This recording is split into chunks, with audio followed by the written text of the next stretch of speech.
அவர் மாத்திரம்தான் உங்களை காப்பாற்ற முடியும் என்பதை நிரூபிக்கும்படியாக பெரும் காற்றை அனுப்பி உங்களுக்கு எல்லாவற்றையும் அதை அடித்து கொண்டு போகும்படி உங்களை நிற்கதியாக விடும்படி அனுமதிக்கிறார்.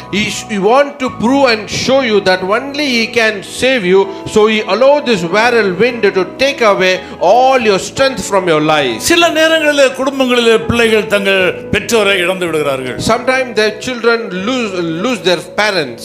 தகப்பன் இல்லாத குடும்பங்கள். There is no father in the family. தாய் இல்லாத குடும்பங்கள். There is no mother in the family. அவர்களை அரவணைப்பதற்கு பெற்றோர் என்று சொல்லக்கூடிய இடத்திலே ஒருவர் இல்லாமல் பிள்ளைகளை நிற்கதியாக விட்டுவிட்டு பெற்றோர் சென்று விடுகிறார்கள். And there is nobody to take care of them. There is nobody to call them as a parent. The parents leave their children and they go. அப்படிப்பட்ட பெருங்காற்று போன்ற வேதனைகளும் பாடுகளும் வரும்போது உங்களை காக்க வல்லவர் ஆண்டவர் இயேசு. In such kind of viral wind situation, God is able to take care of your life. யாரும் நம்மை குறித்து அக்கறைப்படவில்லை என்று நீங்கள் நினைக்கிற அந்த சூழ்நிலையில் நீங்கள் அறிய வேண்டிய காரியம், ஆண்டவர் உங்களை நன்கு அறிந்திருக்கிறார்.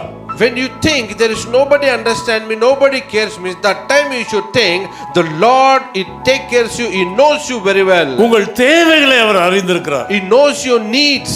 உங்களுடைய தேவைகளை குறித்த ஜெபம் உங்கள் நாவிலே சொல் பிறப்பதற்கு முன்னதாக அவர் நன்கு அறிந்திருக்கிறார். Before the word come out of your mouth, the needs, the Lord knows your needs. நீங்கள் அவருடைய காணியாட்சிக்குள்ளே இருக்கிறது வரையிலும், அவருடைய அறிவுக்கு உட்பட்டு நீங்கள் இருக்கிறது வரையிலும் நீங்கள் பயப்பட வேண்டிய அவசியம் இல்லை. Because you are in his protection, because you are in his according to his plan, you no need to fear.